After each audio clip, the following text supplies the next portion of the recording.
Dans l'archive du jour, un chauffeur de bus a raconté une histoire si terrifiante qu'elle a plongé un enfant dans le coma et fait perdre connaissance à tous les autres. Cette histoire, personne n'ose la répéter. Pas parce qu'elle est trop longue, pas parce qu'elle est trop compliquée, parce que ceux qui l'ont entendue disent tous la même chose. On aurait préféré ne pas savoir. Dossier numéro 12, le chauffeur de bus. Quand j'avais 12 ans, lors d'une sortie scolaire, un chauffeur de bus nous a demandé si on voulait qu'il nous raconte l'histoire la plus effrayante du monde. Ce qu'il a raconté était tellement terrifiant que tout le monde s'est évanoui. Plus tard, personne ne voulait dire de quoi il s'agissait. Juste que c'était la chose la plus terrifiante qu'ils avaient jamais entendue. Les enfants en parlaient en chuchotant, en rumeurs.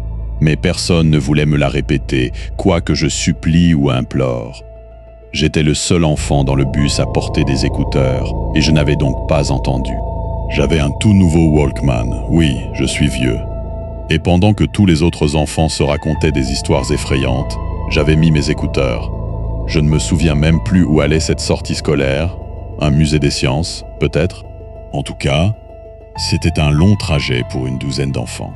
Ce dont je me souviens, c'est d'avoir vu le chauffeur de bus, pas notre chauffeur habituel, mais un remplaçant pour la sortie, nous regarder dans le rétroviseur et demander si on voulait entendre l'histoire la plus effrayante du monde. Tout le monde avait crié « oui », très fort. Et le chauffeur n'arrêtait pas d'insister que c'était trop effrayant pour nous. Je crois que j'ai levé les yeux au ciel et je me souviens de l'avoir entendu dire « Cette histoire commence sur une route de campagne ». Puis je l'avais ignoré et j'avais monté le volume sur mon Walkman. Quand la cassette est arrivée à sa fin, j'ai réalisé que le bus autour de moi était silencieux. J'ai levé les yeux. Chaque enfant était assis, la bouche ouverte et les yeux écarquillés. Je me suis retourné vers mon meilleur ami Isaiah, assis dans la rangée derrière moi, et j'ai demandé « Hé, qu'est-ce qui se passe ?» Ses yeux ont croisé les miens. Il a fermé la bouche mais n'a rien dit. « Ça va ? Pourquoi c'est devenu si silencieux ?» Quelque part dans le bus, un chuchotement. Quelques enfants à l'avant parlaient à voix basse et nerveuse. Je crois qu'ils ont dit « Ne lui dites pas !» Isaiah a dit d'une voix monocorde. Il nous a raconté une histoire effrayante. De quoi ça parlait ? J'ai demandé en tournant mon attention vers le chauffeur, qui était lui aussi silencieux maintenant, les mains sur le volant, ne disant rien, mais avec une expression étrange sur le visage. Ses yeux semblaient vitreux. « Je peux pas te dire », a dit Isaiah. « Pourquoi pas ?» Il n'a pas répondu, personne d'autre non plus. C'était comme si ce qu'ils avaient entendu les avait tellement terrifiés qu'ils étaient figés dans un traumatisme.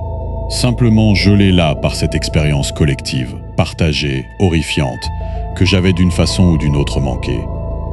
Je ne sais pas si vous avez déjà voyagé dans un bus rempli d'écoliers, mais c'est jamais silencieux. Il y a toujours du brouhaha. Mais à ce moment-là, à part le grondement du moteur, on aurait pu entendre une épingle tomber. De quoi ça parlait ? J'ai répété plus fort. À ce moment précis, un klaxon a retenti. Tout le monde s'est agrippé au siège alors qu'un camion fonçait vers nous. On m'a dit plus tard que le bus avait dérivé sur la voie opposée. Les réflexes rapides du chauffeur du camion et sa manœuvre d'évitement nous avaient sauvés d'un accident bien pire. Mais le choc avait quand même tué le chauffeur de bus, laissé un élève dans le coma, fait tournoyer le bus et assommé beaucoup d'entre nous. Plus tard, la rumeur se répandrait que le chauffeur et les élèves s'étaient tous évanouis à cause de l'histoire, et que c'est ce qui avait provoqué l'accident. Quoi qu'il en soit, je me souviens d'être revenu à moi sur mon siège, de m'être redressé et d'avoir vu le ciel bleu à l'extérieur, de voir la journée paraître si normale, à l'exception de la vapeur ou de la fumée, qui s'échappait du bus et du camion. J'entendais les sanglots de mes camarades. Certains d'entre nous ont été envoyés à l'hôpital. Les autres ont été renvoyés chez eux. Quelques jours plus tard, alors que tout le monde était de retour en classe à l'exception de l'enfant qui était dans le coma, j'ai demandé à une camarade « Hé, Maria, tu as entendu l'histoire dans le bus, c'est ça ?» Elle griffonnait dans un cahier pour notre cours de maths, mais son stylo s'est arrêté. Elle a dit doucement « Ouais, c'était vraiment effrayant. » Elle a hoché la tête. « L'histoire la plus effrayante que t'aies jamais entendue ?» Elle a fermé le cahier et s'est déplacée vers un autre bureau, en disant à voix haute « Je ne veux pas te parler, Joshua. » Plusieurs autres enfants ont ricané. Je crois que mes joues sont devenues rouges. Je n'étais pas exactement rejeté, mais je n'étais pas non plus l'un des enfants populaires. J'ai essayé avec d'autres enfants qui étaient dans le bus lors de la sortie, mais aucun ne voulait m'en parler, pas même mon meilleur ami Isaiah. Il répétait juste « Mec, c'est trop effrayant ». J'ai craqué « Mec, fais juste un résumé si c'est trop effrayant ». Je te dirai quand j'aurai 55 ans. 55 ans? Je veux pas avoir à y repenser. Mec, laisse tomber. Son refus avait failli briser notre amitié. Mais finalement, j'avais accepté que personne ne me dirait jamais ce qui les avait traumatisés à ce point. C'est un mystère qui m'a rongé pendant des décennies. L'année dernière, j'ai trouvé une note dans mon agenda Google que j'avais apparemment créée comme rappel, me disant « Anniversaire d'Isaiah, 55 ans ». Je l'ai contacté, en partie pour lui souhaiter un joyeux anniversaire, mais aussi pour lui proposer qu'on se retrouve. On ne s'était pas vu depuis notre réunion de lycée, et on a arrangé de se retrouver pour un café. Quand je suis arrivé, j'ai été surpris de voir ses yeux vitreux et jaunis. Il paraissait bien plus vieux que ses 55 ans. J'ai essayé de cacher mon choc, mais il a souri et dit « Cancer du pancréas. Il me reste quelques mois, probablement. » Merde, je suis désolé. Toi, t'as l'air bien. Il a levé sa tasse de café vers moi. On dirait que t'as encore 40 ans. La vie te sourit. J'ai tiré une chaise et lui ai raconté comment j'avais été marié et divorcé. Pareil, a-t-il dit, comment j'étais électricien et parfois journaliste indépendant. Il a parlé de recyclage et de jardin communautaire, de ses 2 petits-enfants et de l'association qu'il avait fondée parce qu'il voulait un monde meilleur pour eux. Et alors que je commençais à me souvenir de nos années d'école, il a levé la main. Avant que tu demandes, je vais pas te raconter cette histoire de bus. Mais, il a secoué la tête.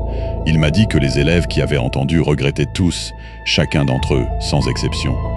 Crois-moi quand je te dis, je dis ça avec amour, ne demande pas. Si tu l'entends, tu regretteras. Frère, laisse tomber. Malgré ma déception, c'était bon de le voir et de rattraper le temps perdu. C'était aussi l'un des au revoir les plus tristes que j'ai jamais dit, parce que rien qu'en le regardant, je savais que ce serait le dernier. Après cette conversation, j'avais finalement accepté que le mystère resterait sans réponse. Jusqu'à hier. Hier, c'est arrivé par pur hasard. Je l'ai enfin entendu. L'histoire que le chauffeur de bus avait racontée. J'étais dans un bar du coin, et j'ai entendu à une table voisine une femme dire « Tout le monde se racontait des histoires effrayantes », et le chauffeur a dit « Vous voulez que je vous raconte l'histoire la plus effrayante du monde ?» J'ai immédiatement interrompu ma propre conversation et me suis penché pour voir qui parlait. C'était une femme d'âge moyen, et je ne l'ai pas reconnue tout de suite dans la faible lumière du bar. Mais alors qu'elle continuait à parler, c'était la petite Maria. La dernière fois que je l'avais vue, elle avait 12 ans. Elle était allée dans un collège et un lycée différents des miens. Mais dans ses cheveux bruns bouclés, et la façon dont le coin de sa bouche se tordait quand elle parlait, c'était bien elle. Soit elle était revenue dans notre ville natale, soit, comme moi, elle ne l'avait jamais quittée. Petit monde, le brouhaha était fort dans le bar. J'ai manqué ces mots suivants. « Tu es sérieuse ?» a soufflé une fille à sa table. « C'est tout vrai. Shinji est tombé dans le coma. Le beau-père de Devon l'a poignardé. Mitsuko est morte le jour de son mariage quand on lui a écrasé le gâteau dans le visage et l'une des tiges en bois lui a traversé l'œil. Tout s'est passé exactement comme le chauffeur l'avait dit. Isaiah avait 55 ans quand le cancer l'a emporté, et lui et moi étions les 2 derniers. Oh, mais le truc le plus dingue, il y avait un autre enfant dans le bus qui n'écoutait pas. Sa voix s'est faite plus basse, et j'ai dû m'approcher en marchant près de sa table.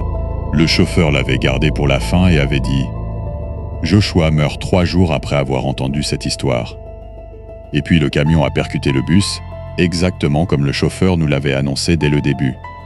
Et le pauvre Shinji est tombé dans son coma. Et ce pauvre gamin, Joshua n'a jamais arrêté de demander. Il demandait tout le temps « C'est quoi l'histoire ? C'est quoi l'histoire ?» On plaisantait en se disant que si on ne lui disait jamais, peut-être qu'il ne mourrait jamais. Un son étranglé m'a échappé. Et Maria a levé les yeux et je me suis éloigné précipitamment. Et je crois qu'elle a dit mon nom. Isaiah, qu'il repose en paix, avait raison. Lui et les autres m'ont protégé toutes ces années. Bon sang, frère, tu avais raison. j'aurais préféré ne jamais avoir entendu. Ce qui est troublant dans cette histoire, ce n'est pas la mort annoncée, c'est la protection. Des dizaines d'années où des gens ont choisi de se taire, par amour. La question que je vous laisse ce soir est simple. Si quelqu'un que vous aimez refusait de vous dire quelque chose depuis 40 ans, seriez-vous curieux ou auriez-vous la sagesse de ne pas demander ?